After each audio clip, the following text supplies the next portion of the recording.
네, 오늘 16장에서는 마태복음 1장으로부터 계속해서 하나님의 나라에 대해서 배우고 있습니다. 교회하고 하나님 나라는 다른 것인가 구별할 수 있습니다. 그러나 교회는 하나님의 나라의 일부이다는 것을 우리가 잘 알고 있습니다. 이스라엘도 하나님의 나라요, 또 교회도 하나님의 나라인데 이스라엘은 물리적인, 현실적인, 정치적인 하나님의 나라고 교회는 영적인 하나님 나라다. 이렇게 우리가 구분해 배웠습니다. 교회가 영적인, 정치적인 나라가 교회가 이스라엘의 교회로 바뀌었다는 대체 신학을 만약에 그대로 받아들이면 교회는 권리를 가지고 되게 정치적인 힘을 가지게 되고 마틴 루터에 의해서 이렇게 우리가 얼마나 많은 기독교에서 가장 사상이 드러나는 기독교가 얼마나 종교가 무서워지냐는 걸 우리가 역사를 통해서 익히 알고 있습니다. 그래서 우리 교회는 하나님의 나라인가 분명한데 그것은 영적인 면에서 그렇다. 이게 그러면서 그 영적인 면을 우리 현실에 적용하는 오늘 마태복음 1장으로부터 오늘 16장 두 번째입니다. 자, 그래서 이제 16장 오늘 세 번째 문단인데 오늘 봉독한 13절로 20절까지 교회는 우리의 고백 위에 세워진다는 것이죠. 하나님의 나라는 교회는 무엇인가? 사람이 모이는 건물도 아니요. 우리가 모이는 것이 이렇게 영적인 모임이 교회인데 참으로 교회는 오늘날 교회들이 다 얼마나 빚을 지고 교회를 세우고 있어요. 뭐 빚을 지지만 교회는 빚을 지면서 세우는 거 맞습니까? 네, 틀립니다. 교회는 빚을 지면서 교회는 세워져서는 아니 됩니다. 하나님은 숫자에 관계하지 않습니다. 관심이 없습니다. 성경 66권을 살펴볼 때 하나님께서는 숫자에 전혀 관심을 두지 않았다는 것입니다.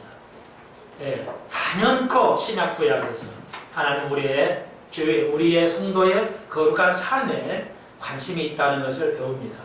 자, 그것이 일목요연하게 우리가 배우는 하나님 나라의 원리를 우리가 배우고 있어서 우리가 잘 알죠.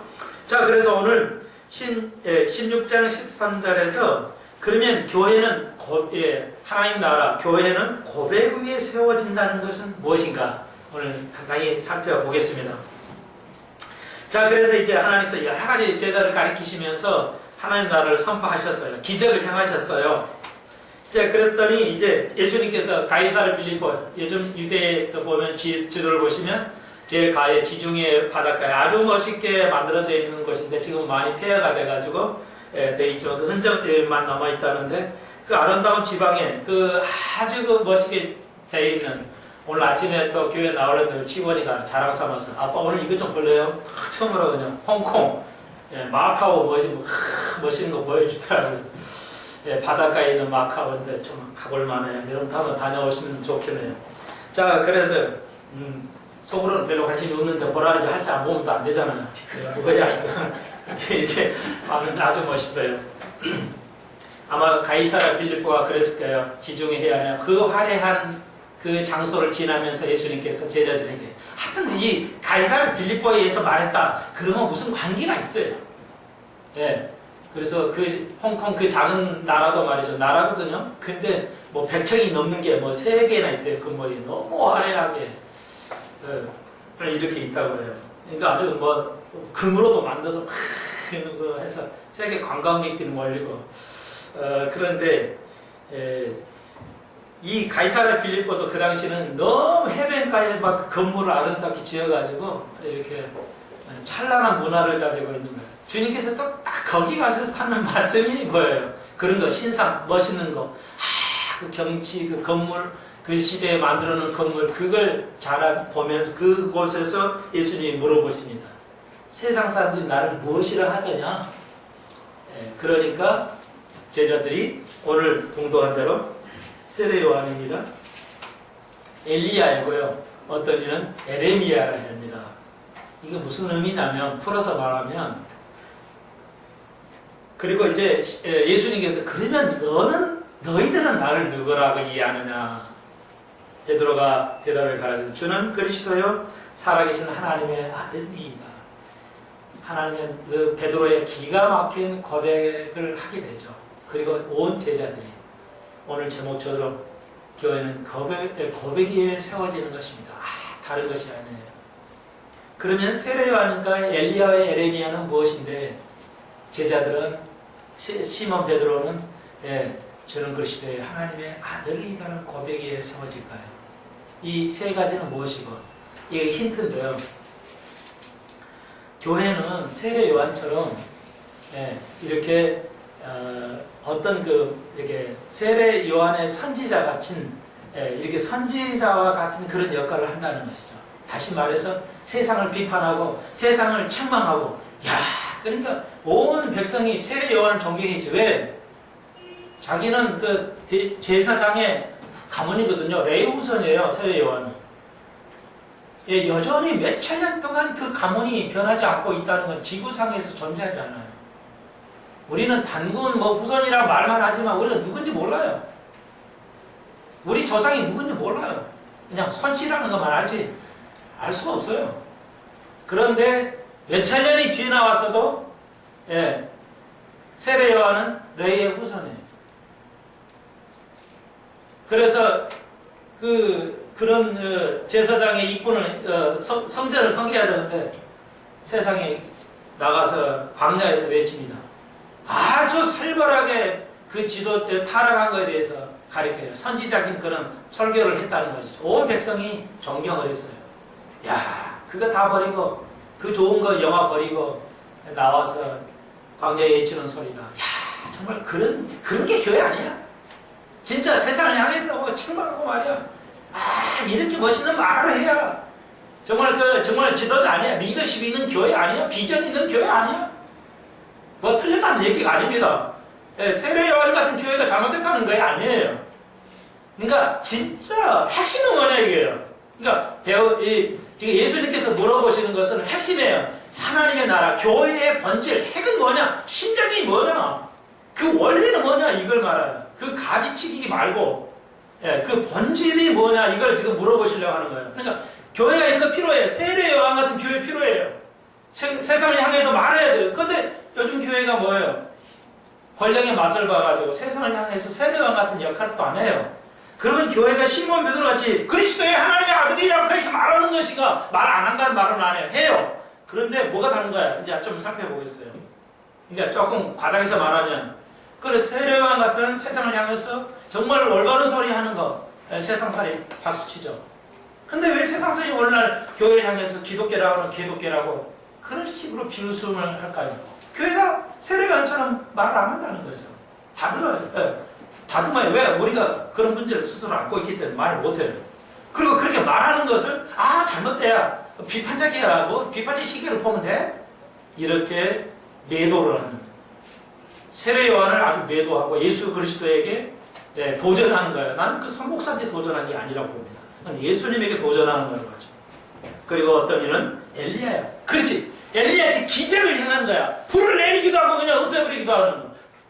비를 내리하고 가뭄을 지게 하는 거야. 그래. 엘리야 같은 교회. 그냥 그 교회 가면 병 낫고 하더라. 이런 교회. 그래. 보여지는 교회. 기적이 넘치는 교회. 여러분도 알다시피 기적을 그냥 평일로 보통으로 삼는 교회. 그런 교회가 있어야 그런 책자를 만들어가지고 목사님이 책을 팔려가지고 몇십 권 만들어가지고 교본 본고에서 사인까지 하고 말이죠. 그런데 감옥은 가기는 싫으니까 그냥 어디 이상한 교회가 있잖아요. 자기는 타락해가지고. 기적을 평범하게 드러내는 교회. 그래 젊은이들 몰리죠. 뭐 있냐고. 자기는 전혀 그런 삶을 살지 않았어요. 말은 그렇게 했는데. 있어야 돼. 기적이 있어야 돼. 에레미야. 민족을 위해 사랑하고 예언을 해야지. 예언을 해야지. 이 고통을 향해서 민족을 사랑하고 세상을 그런 어려움을 위해서 있는 자를 사랑하고 그를 국가를 위해서 눈물을 뿌리고 하는 그런 에레미야 같은 가난한 자를 이해하고 돕고 감정을 가지고 눈물을 뿌리는 그런 사람이 있어야 돼. 돕고 그런 사람이 에레미야 같은 눈물의 사람이 있어야 된다. 그런 교회. 어머니 같은 가면 그냥 좋게 비유만 맞춰주고 그냥 교회 가면 좋은 얘기 듣고 그래 밥 먹고 그냥 좋은 사람 만나고 좋은 얘기 나누고 삶 얘기 나누고 그런 에레미야 같은 그런 어머니 같은 교회. 그 좋은 걸로 다녀요. 그런 교회 돼야 돼요. 이거 다 있어야 돼요, 우리 교회가. 근데 예수님께서 번질이 아니다 이거지. 그게 번질이면 주님 물을 리가 없어요. 그렇다고 하면 이런 교회, 세상 사람이 그 추구하는 이런 교회. 그런 숲에서 교회는 뭐냐? 우리 교회는 어떤 교회 바탕 위에 교회를 세우는 거냐? 그 어떤 고백의 교회에 세워지냐? 물론 당연하죠. 모든 교회가 희망하는 거예요. 베드로 고백처럼 그리스도는 예수님은 그리스도의 살아계신 하나님의 아들이란 고백 위에 세워지는 거예요. 그러면 모든 교회가 다 그렇잖아. 이거 다 알고 이거 다 그렇게 교회를 가리키잖아요. 예, 잘 보십시오.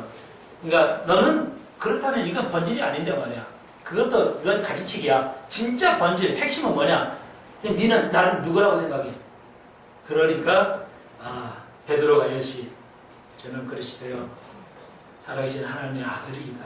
엄청난 고백을 하죠. 우리는 아니까.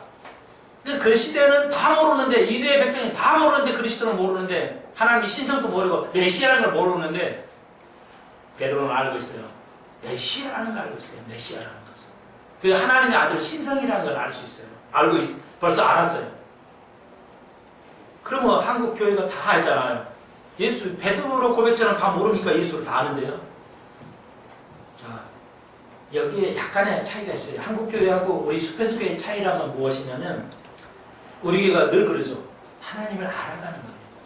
근데 제대로 안다는 거죠. 그리스도가 어떤 분인지를 알아요. 메시아가 어떻게 통치할 것이고 그 역사에 어떻게 역사해오고 앞으로 어떻게 통치할 건가. 그 하나님이 되시니까 예수님이 그 하나님 되시면 우리는 너무 정확하게 알아요.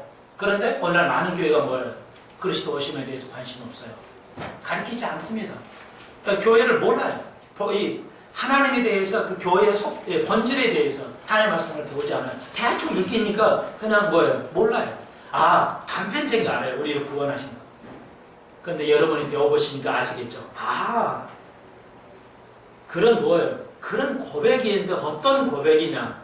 하나님의 말씀, 그리스도 그분을 완벽하게 알아가는 그 고백 위에 세워지는 게 진짜 교회지.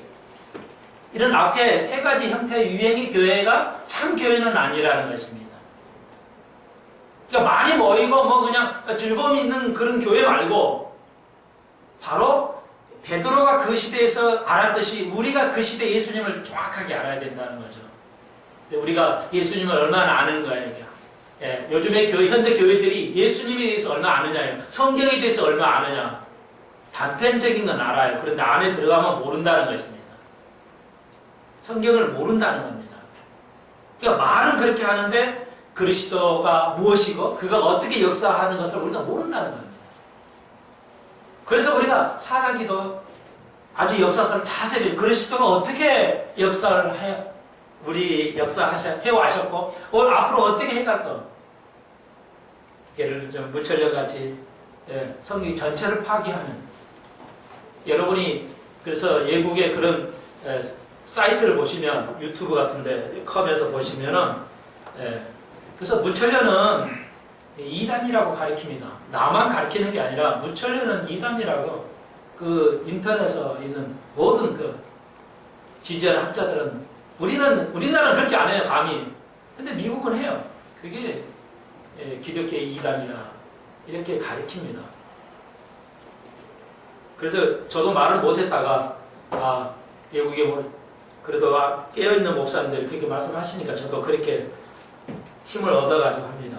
자, 그래서 뭐예요? 다시 한번 교회는 어떤 고백이 있어야죠? 하나님 말씀의 완벽함을 아는 그 고백이에요. 다시 다른 말로 말씀드려서 우리 교회가 성경을 완벽하게 다 배워야 된다는 거죠. 깊게 배워야 된다는 거죠. 다시 말해서 우리가 그런 세 가지 형태의 교회를 보고 오는 것이 아니라 어떤 고백이요? 예수 그리스도가 지적인 것. 그러니까 성경에 나타나는 그리스도의 메시아라는 걸 지적으로 이해하고 지적인 결론을 가지고 고백하는 그런 교회 위에 내가 세운다는 겁니다. 그러니까 교회 열심히 나와가지고는 안 된다는 겁니다. 그것만 가지고. 내가 지적인 것. 그리스도를 지적으로 알아야 돼요. 그분을 정확하게 알아야 돼요. 성경을 통해서만 알 수밖에 없어요. 그래서 요즘 잘못된 것 때 뭐예요? 그 은사주의 교회. 그러니까 경험을 해요. 왜 경험을 통해서는 그리스도를 알 수가 없어요. 진리를. 성경을 통해서만 알 수 있죠. 그래서 우리가 성경을 심도 있게 하나하나 한 절 한 절을 배우는 거죠. 베드로처럼 우리가 그리스도를 깊게 성경을 통해서 깊게 아는 지식을 가지고 어느 그 교회가 그 고백 위에 고백이라는 게 죄를 질 때 고백이 있다는 말을 우리가 인식하는데 그런 게 아니에요. 영어로도 confession이라는 말은 뭐냐면 코는 함께 패스라는 말은 말하다예요. 그러니까 뭐냐면 동의한다는 겁니다. 아, 그리스도는 성경 유신권이라는 그 깊은 그런 하나님이라는 것. 그것을 이해하는 거예요. 베드로처럼 이해하는 그 말을 동의하는 것. 그것이 그 기초 위에 교회를 세워가요. 그러니까 교회는 말씀을 배워야 돼요. 무엇보다 가장 말씀을 배우고 그 말씀의 그 지적 그 선언, 고백 위에 교회가 세워지는 거예요. 아무도 모르고 교회만 다녀요, 지금. 대부분이.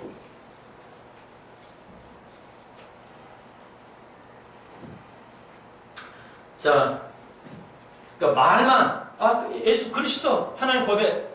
베드로는 벌써 그 시대에 알았고, 우리가 베드로처럼 알려면 어떻게 해야 돼요? 성경을 통해서만 그분을 깊게 알아야 된다는 것이죠. 오늘 오전에 배웠어요. 오늘 한 번 더 공부를 해볼까요?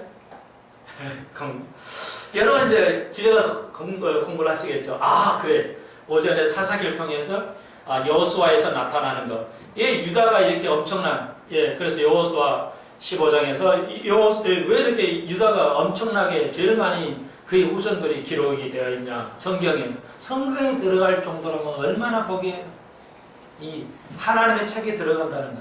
유다가 제일 많았어요. 그래서 여러분 아시죠? 유다가 왜 복을 받았나? 그건 갈렙이라는 대표가 믿음으로 승리에 보고하고 그렇기 때문에 그래 갈렙 때문에 유다가 들어가서 제일 많이 물질로 상급을 받았구나, 분배를 받았구나 알 수가 있습니다. 질문이 뭐냐? 성경 퀴즈가. 그러면 다시 한번 갈렙이 왜 복을 받았을까요? 갈렙이 왜 갈렙의 후손들이 땅을 이업으로 받았어요? 이렇게 좀 좁혀서 얘기해야 되냐? 왜 갈렙이 상을 받았죠? 그렇게 제일 큰 상을 땅을 이업으로 제일 많이 받았어요. 이유가 뭡니까?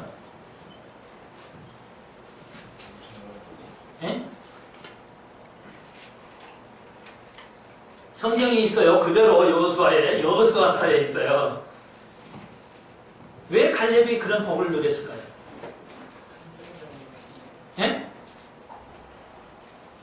아니 뭐 이렇게 그냥 소심하게 하세요. 틀려도 우리가 함께 나누는 거니까 뭐 좋을 텐데 여호수아서를 한번 들춰보십시오. 필요한 거 단어 있으면 이렇게 하이라이트 하시라고 했죠? 왜 그랬을까? 한번 가보세요. 왜 그랬나? 키워드를 찾으셔야 돼요.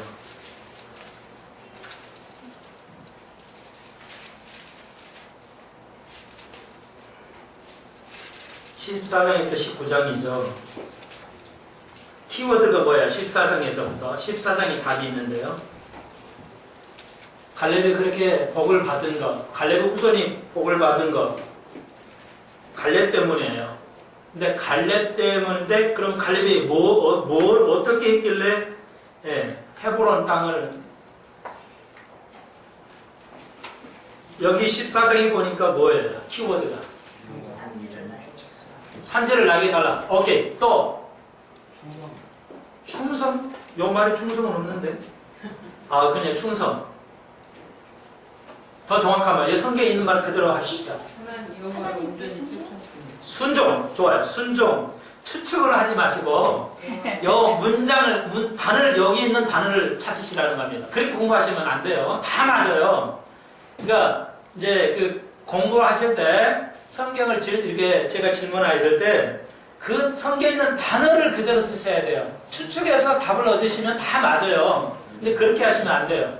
키워드, 여기 있는 그 키워드를 그대로 단어를 하나를 뽑으시라는 거예요. 14장에서. 그게 오케이.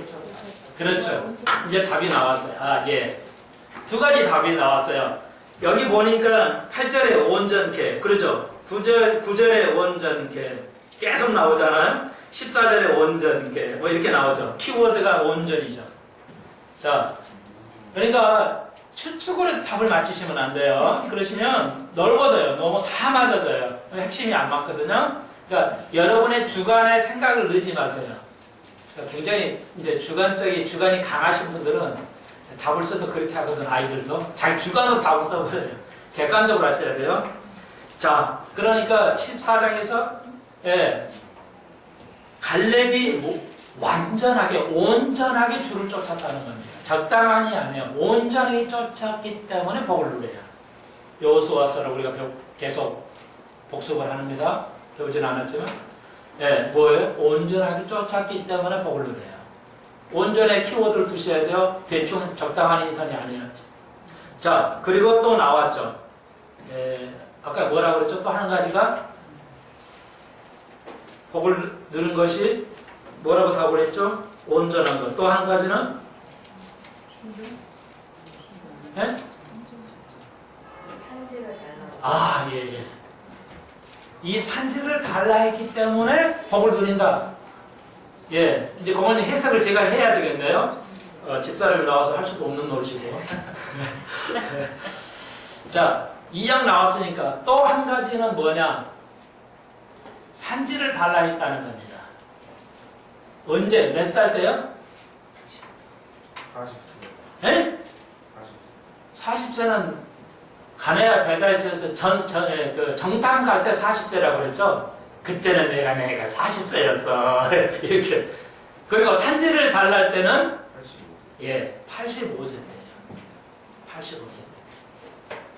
거기는 아낙 자손, 다시 말해 거인들이 사는 산이에요. 산에 거인들이 살았어요. 네피림족인데요. 네피림은 시간 있어 다시 말씀드릴게요. 그러니까 85세인데 물론 건강해요. 85세인데 그 아낙 자손 내가 거기를 그 산지를 나에게 주소서 그래요. 그러니까 이건 뭐예요? 산지를 달라는 것은 믿음이죠. 믿음. 어려운 거, 남이 안 하는 거 85세도 하겠다는 겁니다. 거인들하고 싸워 이기죠. 결국. 자, 다른 말로 말해서 믿음은 뭐냐? 아까 말씀드렸지. 복 받으세요. 이렇게 하면 복 누립니다. 이건 믿음 아니에요. 오늘 한국교회가 다 이거로 그냥 그림치라고 하는데 여기에서 명백하게 갈렙을 통해서 믿음이 무엇냐를 완벽하게 정리해 주시는데 그것이 많은 믿음의 정의 그게 뭐냐? 믿음은 복 받으세요. 이렇게 말하는 것이 아니라 축복을 얘기하는 게 아니라 도전을 얘기해야 된다는 겁니다. 믿음은 도전케 해야 돼요. 내가 어렵지만 그걸 정복해야 된다는 도전을 줘야 믿음이지 복 받으세요. 이게 믿음 아니라는 겁니다. 그러니까 갈렙은 도전했다는 게 85세임에도 불구하고 거인들하고 싸웠다는 거예요. 그거 다 안 주는데 85세 할아버지가 그거 나 주십시오. 여호수아에게 나에게 주십시오. 내가 하겠다. 이야, 정말 그게 믿음이에요. 그것 때문에 복을 누린 겁니다. 여러분이 도전하지 않은 한은 복 없어요.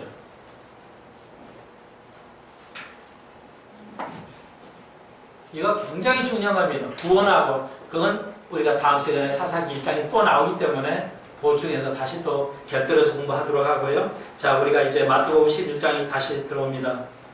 그러므로 우리가 이렇게까지 이렇게 지적으로 이해를 하는 것이 뭐예요? 베드로처럼 고백하는 겁니다. 하나님의 말씀을 지적으로 이해하고 성경을 고백하는 거예요. 그 말하는 기초 위에 교회가 세워지는 것이지 복 받는다고 그렇게 말하는 걸 이해하는데 교회가 그런 데 세워지는 게 아니라는 것이죠. 하나님의 말씀, 하나님 깊은 말씀을 지적을 이해하고 고백하는데 내가 진정한 교회를 세우겠다. 너희들의 내 교회를 네가 고백하면 그 지적 이해, 깊은 하나님의 말씀을 이해하는데 내가 거기에다가 너를 통해서 내 교회를 세우겠다. 너를 통해서 베드로를 통해서 우리를 통해서 이해하시겠죠? 그렇구나. 그래서 우리가 포커스를 맞추는데 하나님의 말씀을 그분을 깊게 알아가는 것이죠. 그런 지적 이해하에 교회가 세워지는 것이지 앞에 세 가지 형태의 교회들에 의해서 교회가 세워지는 건 아니다. 주님께서 말씀하십니다. 그런데 이것은 야 바요나 시모나 복 있다. 이 키워드죠. 복 있다는 말씀을 꼭 체크를 하셔야 돼요. 복 있다는 거예요. 그러니까 반드시 상급이 언급합니다. 그러니까 복 있다는 말은 반드시 상급이 언급돼요. 상급이 반드시 제대로. 말로만 복 있다. 이거 말도 안 되는 거지 그럼. 성경은 그렇게 하시면 안 돼요. 복 있다. 야, 너 복 있어. 이렇게 말할 때는 반드시 상급에 전달이 됩니다. 여러분, 그걸 꼭 이해하셔야 돼요. 복 있다. 너는 이를 알게 하는 건 혈육. 혈육은 뭐냐면 니에 의해서 된 게 아니다. 니의 육신에 의해서 된 게 아니야. 니 노력에 된 게 아니야. 하늘에 계신 아버지에 의해서 이를 알게 된 거야. 저도 그래요. 이건 내가 느껴지는 거예요. 공부를 아무리 해도 이렇게 하나님 말씀 완벽하게 쪼개지고 이해되는 게 66권이 딱 맥이 풀려지는 게 이게 되는 게 아니거든요. 그런데 이게 내 노력, 내 혈육으로, 내 육신의 노력으로 되는 게 아니거든요. 이게 하나님께서 알게 하시는 거예요. 예. 그것도 토요일날 또 주일날 아침에 또 일어나서 기도하고 목회 기도 여러분을 위해서 다 기도하고 읽으면 또 오죠. 벌써 요 구절구절에 이게 착착착착 정리가 됩니다. 그냥 착착 잘라져가지고 쪼개져요. 예, 우리 교회 수평성교회 분명히 하나님이 세우시는 교회라는 것이죠. 예, 이걸 여러분은 아셔야 됩니다. 하나님의 말씀에 진정한 이해하는 고백 위에 선언하는 깨달음 위에 교회는 세워지는 것이지 무식과 어떤 그런 것에 의해서 세워지는 것이 아니라는 것을 알 수 있습니다. 자, 이런 자에게 뭐예요? 천국의 일을 써준다. 네가 매매 매고 풍년 푼다. 이것은 로마 교황같이 뭐 그냥 말하는 게 다 된다 이런 말이 아니에요. 이게 아니고 무슨 얘기냐면 하늘에서 매인 거, 하늘에서 허락하고 하늘에서 오픈하는 거, 그것이 이 땅에서도 그렇게 된다는 겁니다. 복 있는 자는 뭐냐면 목회자가 복 있으려면 교회 큰 게 하는 것이 복이 아니고 하나님의 뜻이 그대로 이 땅에서도 하는 거예요. 하늘에서 할 수 없는 걸 거기서 하지 못하게 하는 거 이 땅에서도 안 하게 해야 된다는 겁니다. 예, 이건 하나님이 허용하셨어요. 그런데 이 땅에서 허용을 못하게 해요. 이러면 안 된다는 겁니다. 그러니까 하나님을 이해해야 된다는 거죠. 하나님의 뜻을 완전히 이해해야 돼요. 가능한 거 불가능한 것을 하늘에서 가리키듯이 이 땅에서 그대로 가리켜야 하고 이루어지게 해야 된다는 것입니다. 그렇게 하겠다. 베드로에게 이렇게 하셨죠. 베드로, 네가 모든 권한이 있어. 네가 뭐 그냥 매이게 할 수 있고 풀게 할 수 있다. 이런 것이 아니라는 것을 이해하시기를 바랍니다. 자, 하나님 나라에 대해서, 교회에 대해서, 이제 참 교회에 대해서 진정한 교회는 무엇이냐? 20절까지 오늘 문단 13절로부터 우리가 배웠습니다. 그리고 이제 21절부터 28절까지 한 문단입니다. 그리고 이제 21절로부터 이제 비로소 말씀하십니다. 이제 예수가 고난을 받고 죽임을 당하고 3일 만에 살아나야 할 것을 제자에게 비로소 가르치시니라. 이렇게 교회에 선언을 한 후에 베드로가 참 선언을 고백한 후에 예수님께서 십자가를 언급하고 계십니다. 그 이해한 속에서만이 십자가의 고난을 이해할 수 있기 때문에 예수님께서 그렇게 말씀하셨어요. 그랬더니 베드로가 가나요 말하되 그렇지 마옵소서. 이 일은 결코 안 됩니다. 이렇게 미칠 수 없습니다. 주님이 죽으시면 웬 말입니까? 베드로가 또 나와서 이 말하니까 주님께서 다사나 내게로 물러가라. 너는 나를 넘어지게 하는 자로다. 내가 하나님의 일을 생각지 아니하고 도리어 사람의 일을 생각하는도다. 생각하십니다. 베드로는 금방 올바른 고백을 한 다음에 예수님이 좀 힘들어진다니까 곧바로 그냥 육적으로 돌아가 버립니다. 영적에서 육적으로 돌아가는 모습을 볼 수 있죠. 베드로의 아름다운 모습도 보지만 베드로의 문제점도 우리에게 동시에 보여주고 있다. 그것이 오늘 우리의 모습이라는 것을 보여주고 있습니다. 그래서 예수님께서 이제 네가 나를 따르려면 네가 진정으로 고백하는 위해서 교회가 세워졌는데 네가 나를 따르려면 이런 걸 해야 돼. 이렇게 주님께서 말씀하십니다. 네가 진정한 교회를 세우고 세워가고 네가 나를 진정으로 따르려면 24절 자기를 부인하고 십자가를 지고 나를 쫓아야 된다는 겁니다. 다시 말해서 하나님의 교회를 세우는 것이 쉽지가 않다는 얘기입니다. 진정한 하나님의 교회를 세우는 게 쉽지 않다는 겁니다. 뭐예요? 자기를 없다고 자기를 부인하는 거예요. 예, 자기 십자가를 지는 거예요. 그러니까 어렵죠. 굉장히 어려운 겁니다. 제일 어려운 거예요. 예.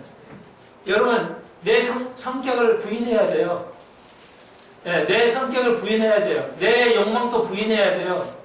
나라는 존재가 없습니다. 영어로 I am nothing이에요. 나는 없습니다. 이 말이에요. 그러니까 자기를 부인한다는 건 내가 하고 싶은 대로 안 된다는 거예요. 예수를 따르려면. 뭐 주일날 놀러 가야 되는데 안 된다는 겁니다. 예를 들자면 뭐 이렇게 하고 싶은데 자기를 부인해야 되니까 안 된다는 겁니다. 나는 없다는 거죠. 나는 없고 그리스도가 살아야 된다는 거예요. 예, 그리고 십자가를 진다는 말은 고생해라 이런 말이 아니라는 거 여러분이 아시죠? 이게 다 완전히 잘못된 파악이 되어 있어요. 예, 십자가를 지는 것은 로마 형틀입니다. 유대 형틀이 아니에요. 유대 형틀은 돌로 맞는 거예요. 그러므로 십자가를 진다는 것은 로마의 관습을 의미합니다. 모든 사람 앞에서 십자가를 지는 것은 법정에서 내가 죄를 졌습니다 고백하는 것과 동일한 개념이에요. 그러니까 무거운 짐을 지고 따라야 된다. 나를 예수 믿으려면 이런 말이 아니고 그래서 많은 사람 앞에서 내가 죄인입니다. 나는 없습니다. 나를 부인하고 내 죄를 인정하고 그분을 그대로 따라가겠습니다. 그 판사가 언도한 대로 그걸 달게 밟겠습니다. 나는 죄인을 인정합니다. 이런 뜻이에요. 십자가를 진다는 것은 고행을 가는 것이 아니라 우리가 죄인이라는 걸 주님 앞에 고백함으로 계속 다가가야 된다는 것이죠. 그렇게 이해하셔야 됩니다. 그러니까 예수의 죽음과 함께 내가 할 수 있다는 것입니다. 예수가 갔던 그 길을 내와 함께 갈 수 있다는 걸 동일시한다. 이렇게 이해하시면 되겠습니다. 그러면서 누구든지 제 목숨을 구하자 하면 잃을 것이고 나를 위하여 제 목숨을 잃으면 찾으리라. 그러니까 우리가 십자가를 지고 따라가야 되는데 따라가야 할 때 어려운 점, 장애물이 뭐냐? 이거라는 거죠. 그러니까 뭐냐면 예수의 십자가를 지고 따르려면 뭐예요? 내가 죽어야 따르죠. 안 죽고는 못 따라요. 그러니까 어렵다는 거야. 이 장애물이 있다는 거야. 예수님께서 아세요. 베드로야, 너희들이야. 나를 따르면 좋아. 네가 목숨을 버리면서 나를 쫓아야 되는데 그게 되냐 이게야. 네 목숨 다 지켜 나를 따르면 못 따를 거다. 그리고 네가 버리고 따르면 나를 목숨을 얻을 거다. 이 말씀은 뭐예요? 천년왕국 때 보상 받겠다는 거죠. 그러니까 네게 인생 모든 걸 버리고 나를 따르면 천년왕국에서 네가 목숨을 얻을 것이고 네가 네 하고 싶은 대로 다 하고 나를 따르려면 어려울 것이다. 오늘 현대교회가 가장 약점 중에 하나가 그거예요. 하나님 것도 따르면서 세상 것도 따라요. 세상 것 다 원하면서 예수를 따라요. 두 가지를 물질과 하나님을 같이 섬길 수 있다는 착각에 빠져 있어요. 절대 안 됩니다. 절대 예수님께서 말씀하셨죠. 두 가지 중에 하나만 선택해라. 나를 따르든지 물질을 따르든지 이렇게 주님께서 말씀하셨어요. 여러분은 잘 아실 것입니다. 그러니까 나를 위해 사면 내가 죽습니다. 복을 못 받아요. 천년왕국에 하나님 나라에 가기 어렵다는 얘기를 하시는 겁니다. 내가 나를 위해 사면 오늘 가기 싫어 교회. 잠을 더 자야지. 오늘 짜증나는데 말이야. 교회에 뭐 가기 싫어. 안 가요. 나를 위해 살게 되면 그렇게 될 것이라는 것이죠. 그러므로 예수를 제일 먼저 고려해야 되고 그 다음에 다른 사람을 고려하고 마지막이 나다. 그래서 어떤 장로님이 그 시내에서 하시는데 그 연필을 하나 멋있게 해놨어요. 아주 돈을 많이 버시는 시내에서 돈을 많이 버시는 안경 하시는 장로님인데요. 그러니까 지금은 하시나 모르겠어요. 아주 기독교인들이 장로님이니까 기독교인들이 많죠. 다 예수 믿는 사람들 와요. 소개받아가지고 문패를 하나 이렇게 해놨어요. First God, Second others, Last myself 이렇게 써놨어요. 첫 번째 하나님, 두 번째 다른 사람, 마지막 내 자신이다. 그걸 네가 알면 나를 따를 거고 그거 모르면 너는 너를 따를 것이다. 그러니까 모든 천하의 정을 얻어도 나중에 가서 목숨 잃으면 어떻게 하겠냐. 이 땅에서 재물을 잃어도 천년왕국에서 얻을 수 있어야 된다. 주님께서 말씀하십니다. 그게 하나님 나라의 특성이라는 것이죠. 27절 인자가 그 아버지의 영광으로 천사들과 함께 오리니 그때 각 사람이 행한 대로 갚으리라. 아주 한 절 한 절 잘 들으셔야 돼요. 그냥 수박 거닥개를 들으시면 아무 소용이 없어요. 그렇게 하면 교회를 세울 수가 없습니다. 그러면서 말씀하세요. 27절 다시 한번 인자가 아버지의 영광으로 그 천사들과 함께 올 것인데 천사도 천사들과 함께 올 것인데 그때에 각 사람 행한 대로 갚으시리라. 네가 너를 버리고 나를 따르면 보상을 할 것인데 그 행한 대로 씨를 뿌리는 대로 거둔다. 다시 한번 그러면 요 문맥에서는 제가 오늘 시간 다 됐으니까 간단히만 18장을 보십시오. 18장에서는 천국에 대한 가르침이 있어요. 근데 세 가지를 가르치고 있습니다. 정직한 것, 어린이와 같이 겸손한 것, 그리고 용서를 가르치고 있습니다. 세 가지를 가르치고 있습니다. 많이 있지만 그러면서 예수님께서 곧바로 하나님 나라에 행한 걸 행할 때 뭐냐? 이건 다 영적인 거예요. 돈으로 하는 말이 아닙니다. 정직과 겸손과 용서함으로 그 행한 대로 이것을 보상해 줄 것이다. 주님 말씀하십니다. 우리 천년왕국은 있어야 된다는 것입니다. 하늘에서 이루어집니까 이게? 이 말이? 인자가 아버지의 영광으로 천사들과 함께 온다고 그랬지 천국에서 올라와서입니까? 함께 오리니 온다는 겁니다. 이게 천년왕국이 있어야 된다는 겁니다. 하늘로 올라와서 천국에서 영원한 곳에서 아니에요. 함께 오리니 이 땅에 와야 된다는 거. 이 땅에 와서 천년을 누립니다. 그래서 무두셀라가 900살을 넘게 살았죠. 우리는 천년 동안 살 수 있는 것을 예표하고 있습니다. 그리고 에녹이 휴거에 있죠. 엘리야가 휴거에 있죠. 그것은 교회의 예표입니다. 우리는 천년왕국에서 썩지 않을 것으로 영원히 살게 됩니다. 보상을 받게 됩니다. 우리 몸 이대로예요. 다른 몸체기는 하지만 우리가 베드로가 알았죠. 우리가 이제 내일 다음 시간에 배울 바로 17장 변화상상이 나오잖아요. 베드로가 알아버렸어요. 베드로도 몸이 변하지도 않은데 이 천년왕국 딱 그런 상태에 들어가니까 뭐예요? 오 베드로네? 오 엘리야네? 아는 겁니다. 안 가르쳐도. 베드로가 몸이 안 변해져도 그 5차원의 세계로 들어가 버리면 알아버려요. 그러니까 천년왕국에서는 우리가 다 알아요. 너 이렇게 살지, 너 이랬지, 너 이거지, 너 이지. 그 사람이 다 안다는 겁니다. 다 알아버려요. 자, 주님께서 말씀하셨어요. 이런 자에게 행한 대로 갚으시리라. 예, 우리가 예수 믿고 구원받는 거에 포커스 맞추는 건 비극이에요.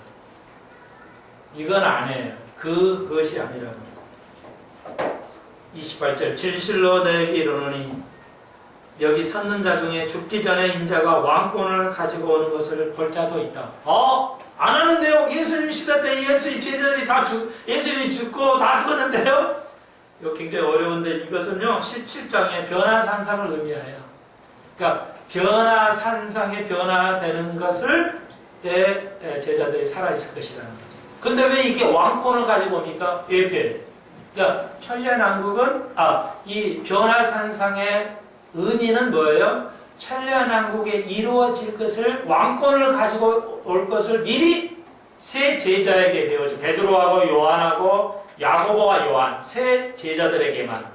왜? 이들은 심각한 순교를 예수님과 같은 심각한 순교를 할 걸 주님이 아시기 때문에 이들을 격려하기 위해서 미리 격려하시기 위해서 변화산상으로 이끄십니다. 자, 그래서 변화산상의 의미는 바로 그래요. 세상이 변할 것이라는 거죠. 뭐예요?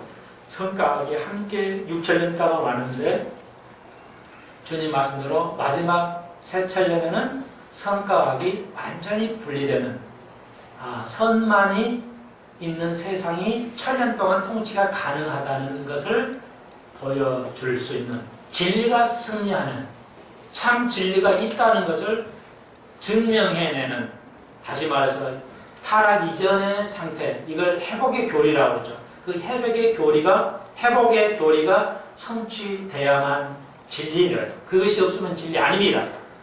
그러므로 그것이 참 교회, 참 이스라엘, 하나님의 나라가 미리 이제 예수의 제자들에게 보여주는 사건이 바로 변화산상의 사건이라는 것을 기억하시고, 오늘 이 시기가 올 것인데 17장 1절 보니까 재미나게도 엿새 후에 주님이 변화하셨어요. 엿새 후에. 그러니까 하루를 천년으로 계산하니까 뭐예요? 6천년 후에. 묘하게 맞죠? 이게 그냥 썼을까요? 엿새 후에 변화 왔다는 거 그냥 썼을까요? 네, 다음 시간에 더 살펴보도록 하겠습니다. 오늘 우리가 이 땅에서는 십자가를 지십시다. 우리를 부정하고 주님을 따르시면 그날에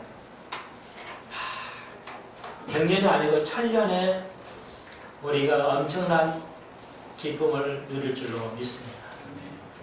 한 주간 하나님 나라를 승리하시고 행한 대로 갚으실 것을 믿고 한 주간 사시길 주의 이름으로 축원드립니다. 아멘. 기도드립시다. 주님 감사합니다. 오늘 하나님 나라의 진정한 하나님의 교회를 배웠습니다. 그냥 말로 고백하는 것이 아니라 그리스도를 완전히 아는 속에서, 갈렙같이 온전함 속에서 그리스도를 알게 하고 그 지식 위에 교회가 세워져 가는 것을 배웠습니다.